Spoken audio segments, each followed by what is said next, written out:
For more than 1,000 years, one city stood at the center of the known world, Constantinople.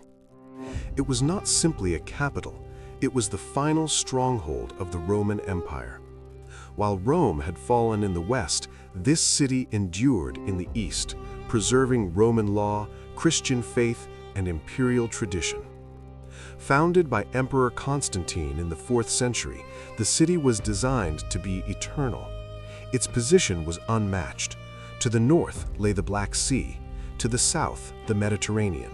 Europe stood to one side, Asia to the other. Trade flowed constantly through its harbors, silk from the east, grain from the south, silver and spices from distant lands. Venetian and Genoese merchants walked its stone streets beneath towering walls. And those walls were legendary. The Theodosian walls protected Constantinople for centuries. Triple layers of stone, deep moats, massive towers. No invading army had ever truly broken them. But by the 15th century, the empire behind those walls was no longer powerful. Civil wars had weakened it, wealth had drained away, territories were lost piece by piece. Crusaders had once sacked the city, leaving scars that never fully healed. By 1453, the Byzantine Empire had shrunk to little more than Constantinople itself. Inside the city, life continued.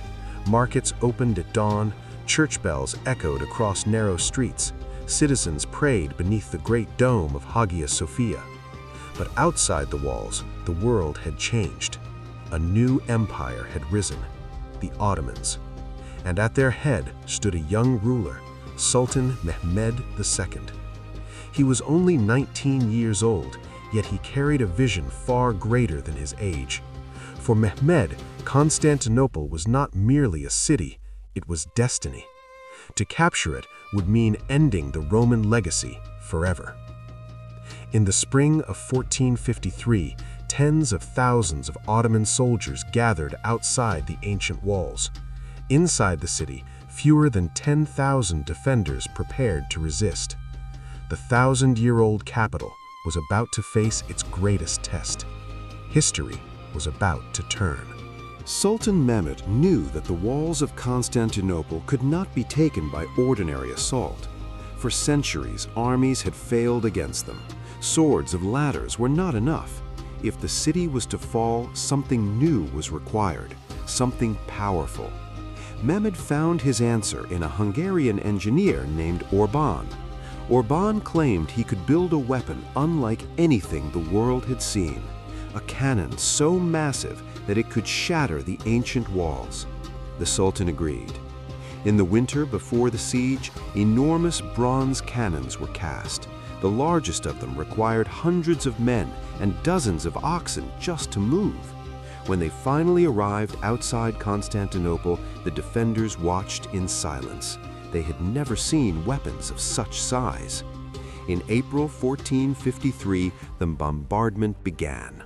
The ground shook. The sound echoed across the sea. Stone cracked under repeated impact. For the first time in centuries, the great walls trembled. But the defenders did not surrender. Each night they repaired the damage. Each morning the cannons fired again.